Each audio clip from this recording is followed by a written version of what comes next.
India और पाकिस्तान के बीच में थैंक गॉड सीज फायर तो हो गया है। और सरप्राइजिंग बात यह है कि द फर्स्ट पर्सन जिसने ये दुनिया को बताया वो थे डोनाल्ड ट्रंप। सबसे पहले तो उन्होंने ही पोस्ट किया। हमने पिछले अपडेट में आपको बताया था कि कैसे दोनों देश एक दूसरे का गला दबाने में लगे, एक दूसरे की एयरफील्ड हिट करने लग गए। तब भी हमने आपको बताया था कि भाई the time is now to act for cooler and wiser heads to prevail. And thank god ऐसा ही हुआ है। ये फॉग ऑफ वॉर या फॉग ऑफ कॉन्फ्लिक्ट इतनी ज़्यादा थी कि उसमें कुछ भी बता पाना कि एग्जैक्टली क्या हो रहा है बहुत ही मुश्किल था। इनफैक्ट अभी भी एग्जैक्टली क्या हुआ है, किसका क्या नुकसान हुआ है, वो बताना बहुत मुश्किल है। पर हमने कोशिश की कि हम जाके इंडियन एंड इंटरनेशनल मीडिया देखें to try and find clues कि एग्जैक्टली क्या हुआ। ये CNN का आर्टिकल है। ये बताता है कि US के जो वाइस प्रेसिडेंट है JD वैंस, वो 2 दिन पहले ही उन्होंने कहा था कि भाई it is none of their business, Pakistan और इंडिया को खुद सुलझना है। फिर क्या हो गया, एकदम से ऐसे ट्रंप क्यों एक्टिवेट हो गए? फ्राइडे को जो ट्रंप एडमिनिस्ट्रेशन है उसने CNN को बताया कि उन्हें मिली है बहुत ही अलार्मिंग इंटेलिजेंस जो बताता है कि ये जो पर्टिकुलर कॉन्फ्लिक्ट है ये कहाँ जा रहा है, किस तरह से एस्केलेट हो रहा है। अलार्मिंग मतलब ये बहुत ही सीरियस हो चुका था क्योंकि दोनों देश न्यूक्लियर आर्म्ड कंट्रीज हैं। और जब 2 देश भिड़ते हैं जिनके पास न्यूक्लियर आर्म्स है, जैसे यहाँ पे इंडिया पाकिस्तान, तो वो सिर्फ इंडिया पाकिस्तान का मैटर नहीं रह जाता है, वो पूरी दुनिया का मैटर बन जाता है। अब ये देखिए, ये है न्यूयॉर्क टाइम्स का आर्टिकल। ये बताता है कि जो ट्रंप एडमिनिस्ट्रेशन है वो बहुत कंसर्न्ड हो गए थे कि ये जो पर्टिकुलर कॉन्फ्लिक्ट है it could spiral out of control, मतलब कंट्रोल के बाहर जा रही थी चीजें, कुछ ज्यादा ही एस्केलेशन हो गया था बहुत कम टाइम में। अब हुआ क्या था एग्जैक्टली?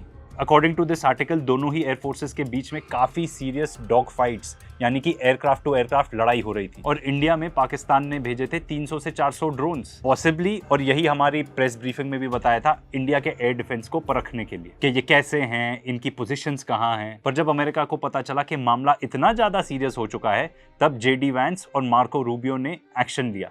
वो एक्शन मोड में आए। अब JD वैंस तो है अमेरिका के वाइस प्रेसिडेंट, और मार्को रूबियो जो हैं ये वहां पे हैं फॉरेन सेक्रेटरी यानी कि फॉरेन मिनिस्टर, और साथ ही साथ एक्टिंग नेशनल सिक्योरिटी एडवाइजर भी हैं। मतलब ये आदमी बहुत पावरफुल हो गया। अब आप इमेजिन करो कि जो काम करते हैं S जयशंकर और अजीत डोभाल इंडिया में, ये आदमी 2 लोगों के इक्विवेलेंट काम कर रहा है।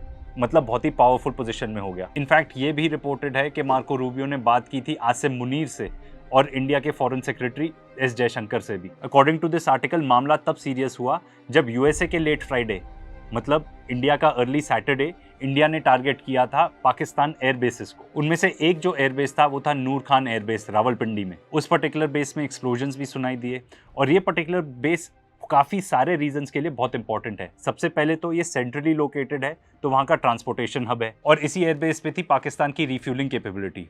जैसा कि हमने आपको बताया कि ये आर्टिकल बता रहा है कि कंटिन्यूस डॉग फाइट चल रही थी एयरक्राफ्ट के बीच में, तो पॉसिबल नहीं था कि एयरक्राफ्ट लैंड किए जाए, इसलिए इसको बचाना बहुत ही ज़रूरी था पाकिस्तान को अपने एयरप्लेन्स एयरबोर्न रखने के लिए। पर इस एयरबेस की सबसे ज़्यादा इंपॉर्टेंट चीज़ है इसकी लोकेशन। ये पाकिस्तान के स्ट्रेटेजिक प्लान्स डिवीजन के बहुत ही पास में है। अब आप पूछोगे स्ट्रेटेजिक प्लान्स डिवीजन क्या है? ये वो पर्टिकुलर जगह है जहां से पाकिस्तान ओवरसी करता है अपनी न्यूक्लियर आर्सनल और उसको प्रोटेक्ट करता है। इसका मतलब ये नहीं कि न्यूक्लियर बॉम्ब इसी जगह पे रखे हैं सारे। इसका मतलब ये है कि इस पर्टिकुलर जगह से पाकिस्तान कंट्रोल करता है अपने न्यूक्लियर बॉम्ब्स। हमने आपको पहले भी अपने चैनल पे बताया कि जो न्यूक्लियर बॉम्ब्स हैं उनका एक सिंपल फंडामेंटल होता है, वो एक डिटरेंट होता है, यूज इट और लूज इट।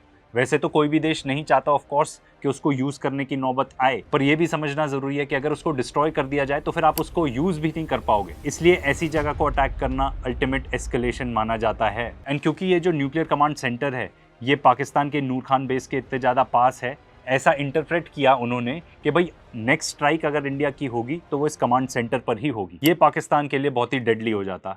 और ये भी क्लियर नहीं है कि इंडिया ऐसा करता कि नहीं, पर ये बात तो बहुत क्लियर है कि भाई चीज़ें कंट्रोल में तो नहीं थी। इतना ज़्यादा एस्केलेशन 3 दिन में। पाकिस्तान की जो लोकल मीडिया है उन्होंने ये भी रिपोर्ट किया था कि जो शहबाज शरीफ है वहाँ के प्राइम मिनिस्टर, उन्होंने बुलाई थी मीटिंग नेशनल कमांड अथॉरिटी की।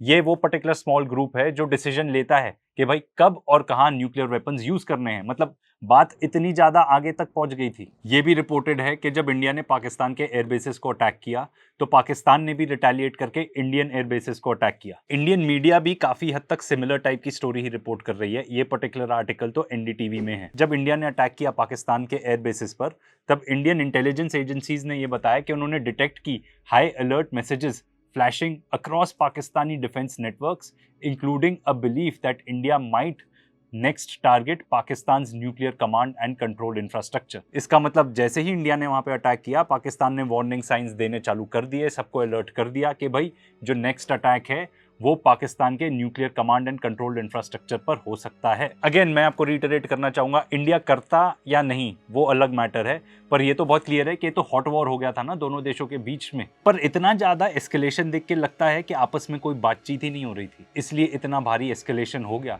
केवल 3 या 4 दिन में। ऐसा लगता है कि दोनों में से कोई भी बैक डाउन करना ही नहीं चाहता था। हमने आपको बताया था लास्ट टाइम भी कि दोनों देश चाहते हैं एस्केलेशन डोमिनेंस।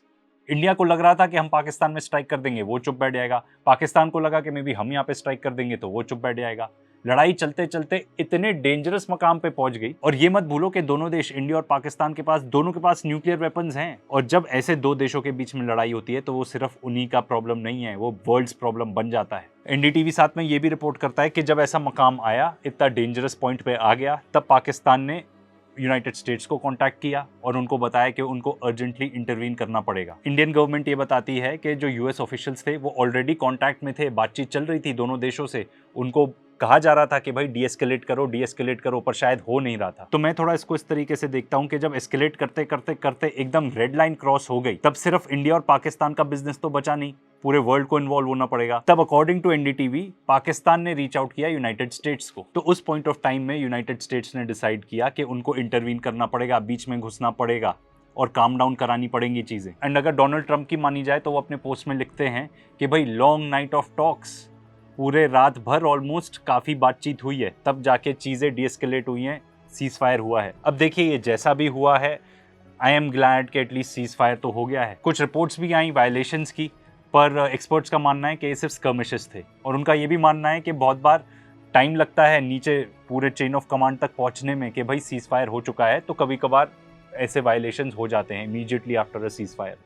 एंड अच्छी बात तो ये है कि उसके बाद से लेकर at least at the time of this recording कोई भी वायलेशन रिपोर्ट नहीं हुआ है। हम आपको ये भी डिस्क्लेमर देना चाहेंगे कि हमने अपना कोई ओपिनियन नहीं दिया है यहाँ पे। हमने जो भी आपको बताया इन न्यूज आर्टिकल्स के तहत बताया कि ये न्यूज आर्टिकल्स क्या बात कर रहे हैं। पर देखिए सैडली एक चीज तो सही है कि 3-4 दिन में इतना ज्यादा एस्केलेशन हो गया कि जिस चीज का डर था वही हुआ। जितने भी लोग कह रहे थे कि न्यूक्लियर पर बात नहीं आएगी, 3 या 4 दिन में ही आ गई। एक्चुअल स्केयर था ऑफ अ न्यूक्लियर वॉर। मैंने कल डिस्कवर किए ये पर्टिकुलर आर्टिकल्स, तो मुझे लगा मैं आप लोग के साथ डिस्कस करूं। ये जो सबसे दुखद बात है और जिसको सोच सोच के मैं पूरा कल रात नहीं सोया, कि 3-4 दिन में ही इतना ज्यादा एस्केलेट हो गया मामला। कहां गए वो एक्सपर्ट जो कहते थे न्यूक्लियर तो आएगा ही नहीं, ये कुछ होगा ही नहीं। ये पर्टिकुलर कॉन्फ्लिक्ट इसलिए रुका है क्योंकि nuclear war became an actual scenario. एक एक्चुअल स्केयर हो गया था, डर हो गया था कि चीजें रेड लाइन क्रॉस कर सकती हैं, पूरी दुनिया तबाह हो सकती है। अब कुछ लोग ऑफ कोर्स सोचेंगे कि भाई कौन जीता।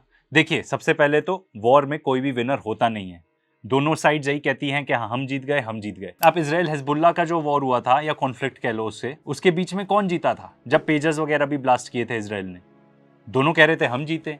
फिर उसके बाद जब सीज फायर भी हुआ था बीच में इजराइल और हमास के बीच में, दोनों साइड्स कौन कह रहा था हम जीते हैं? दोनों साइड्स कह रही थी हम जीते। यहाँ पे भी ऐसा ही होगा, पाकिस्तान कहेगी हम जीत गए, इंडिया कहेगी हम जीत गए। देखो है तो बहुत अनक्लियर कि किसका क्या नुकसान हुआ क्या नहीं हुआ, एंड हम तो स्पेकुलेशन में घुसना भी नहीं चाहते। पर आपको ये सोचना पड़ेगा कि दोनों साइड्स के क्या ऑब्जेक्टिव थे। इंडिया प्रोबेबली एक मैसेज कन्वे करना चाहता था जो उसने कन्वे कर दिया। जहां तक पाकिस्तान का सवाल है तो वो शायद ये मैसेज करना चाहता था कि भाई हम पीछे नहीं हटेंगे, हम भी इसका जवाब देंगे, एक अप्रोप्रिएट तरीके से जवाब देंगे, जो उन्होंने भी किया अपने रिटेलिएशन से। पर एक चीज मैं आप लोग के सामने बहुत क्लियर कर देना चाहता हूँ, एंड आई नो कि इस पे थोड़ा हेट भी मिल सकता है या बहुत हेट भी मिल सकता है, पर ये जो हुआ पिछले कुछ दिनों में, इसमें एक लेसन तो सीखने वाला है। आपके बीच में चाहे जो भी लड़ाई हो, वो वॉर या मिलिट्री रिस्पॉन्स से नहीं सुलझ सकता। ये बात क्लियर है कि पिछले 3-4 दिन में ही म्यूचुअली अश्योर्ड डिस्ट्रक्शन तय था। इसीलिए हमें किसी भी टाइप का वॉर या मिलिट्री कॉन्फ्लिक्ट नहीं चाहिए। हमें डिस्ट्रॉय नहीं होना, हमें डिप्लोमेसी चाहिए।